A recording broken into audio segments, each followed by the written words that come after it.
আসসালামু আলাইকুম, সবাইকে স্বাগতম জানাচ্ছি আমার ইউটিউব চ্যানেলে। আর আপনারা দেখতেছেন টেক ডেস্কে। তো আজকে আপনাদের সাথে আমি যে টিপসটা শেয়ার করতে যাচ্ছি সেটা হচ্ছে যে এফএম রেডিওকে নিয়ে। তো এফএম রেডিও কিন্তু বর্তমানে অনেক অনেক পপুলার হয়েছে, কারণ আপনার এফএম রেডিওর সাহায্যে ওয়ার্ল্ডের যে কোনো কান্ট্রির সং শুনতে পারেন, যে কোনো কান্ট্রির মানে বিভিন্ন অনুষ্ঠান এগুলো কিন্তু আপনারা খুব সহজেই শুনতে পারেন। ইভেন আপনারা যদি দেশের বাইরে থাকেন তাহলে কিন্তু আপনারা আমাদের কান্ট্রির এফএম রেডিওগুলো শুনতে পারেন, আমাদের দেশের অবস্থাগুলো সম্পর্কে জানতে পারেন, নিউজ শুনতে পারেন, ঠিক আছে। তো এই এফএম রেডিও শোনার জন্য আমাদের কিন্তু লাগে, যে সেটা হচ্ছে যে ইয়ারফোনের প্রয়োজন হয়। ইয়ারফোন ছাড়া কিন্তু আমাদের এফএম রেডিও চলে না, ঠিক আছে।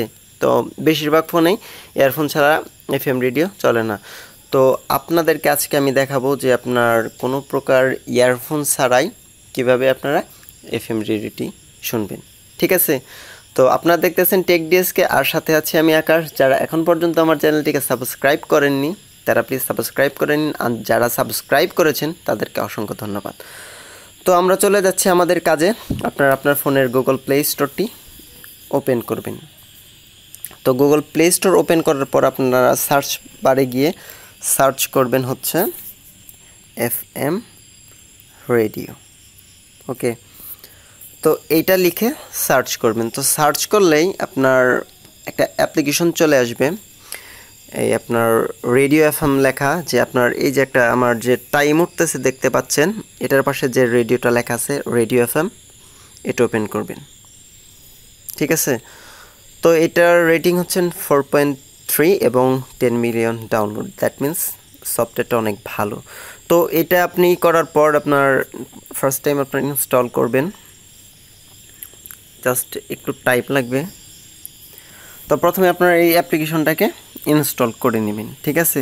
তো এই অ্যাপ্লিকেশনটি ইনস্টল করবেন। আর আপনার আরেকটা জিনিস লক্ষ্য করেন, সেটা হচ্ছে যে আপনার এখানে কিন্তু কোনো ইয়ারফোন কিন্তু প্লাগ ইন করা নাই। আপনার আমার নোটিফিকেশন বারটা দেখতে পাচ্ছেন, এখানে আমার গ্রামীণ ফোন দেওয়া আছে, তারপর আমার এয়ারটেলের নেটওয়ার্ক দেখতে পাচ্ছেন, তারপর আমার স্পিড মিটার দেখতে পাচ্ছেন, বাট আমার ফোনে কোনো ইয়ারফোন কানেক্ট করা নেই, ঠিক আছে। এখন আমরা ইয়ারফোন ছাড়াই রেডিওটা প্লে করব। তো আমাদের সফটওয়্যারটা কয়েক সেকেন্ডের ভিতরে ইনস্টল হয়ে যাবে। আমার সফটওয়্যার ইনস্টল হচ্ছে। তো ইনস্টল হওয়ার পর আমরা তো আমাদের অ্যাপ্লিকেশনটা ইনস্টল হয়েছে। ইনস্টল হওয়ার পর এটাকে আমরা ওপেন করব। তো এইখানে আপনারা ওপেন করার পর আপনারা অনেকগুলা কান্ট্রি দেখতে পারবেন, মানে আপনি কোন কান্ট্রির এফএম শুনতে চাচ্ছেন, ঠিক আছে। এখানে আমাদের বাংলাদেশ আছে, আমাদের পাশের দেশ ভারত আছে, আফগানিস্তান আছে, আলবানিয়া আছে, অনেক কান্ট্রি দেওয়া আছে। তো আপনি যদি আমার বাংলাদেশি চ্যানেল শুনতে চান তাহলে আপনি বাংলাদেশ সিলেক্ট করবেন। আপনি যদি আমেরিকান কোনো চ্যানেল শুনতে চান তাহলে আমেরিকা সিলেক্ট করবেন, বা ইউনাইটেড কিংডম শুনতে চাইলে সেটা সিলেক্ট করবেন। তো আমি আমার দেশ বাংলাদেশ সিলেক্ট করতেছি, একটু ওয়েট করবেন। তো এখানে আমাদের পপুলার রেডিও স্টেশনগুলো দেওয়া আছে, জাস্ট ক্লিক করবেন, ক্লিক করার সাথে সাথে রেডিও প্লে হবে, ওকে। তো আমি ক্লিক করতেছি এবিসি রেডিওতেই, ওয়েট এ ফিউ সেকেন্ডস, আমার রেডিও প্লে হয়ে যাবে, ঠিক আছে। আপনার আমার নোটিফিকেশন বারটা দেখেন, আমার এখানে কিন্তু কোনো প্রকার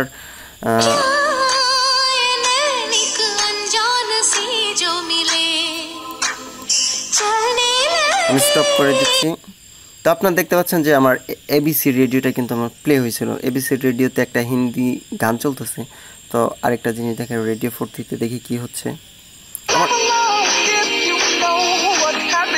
এটার মধ্যে অন্য ধরনের গান, ঢাকা এফএমে দেখি কি হচ্ছে।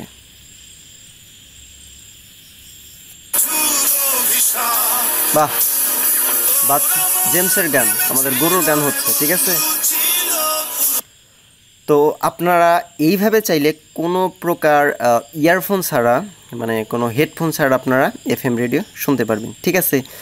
তো আজকের মতো আমি এখানে বিদায় নিচ্ছি। এই টিপসটি আশা করি আপনাদের সবার ভালো লাগবে। যদি কোথাও বুঝতে সমস্যা হয় কমেন্ট করে জানাবেন, এবং আমার চ্যানেলটিকে সাবস্ক্রাইব করে রাখবেন। ধন্যবাদ সবাইকে, সবাই আশা করি অনেক অনেক ভালো থাকবেন।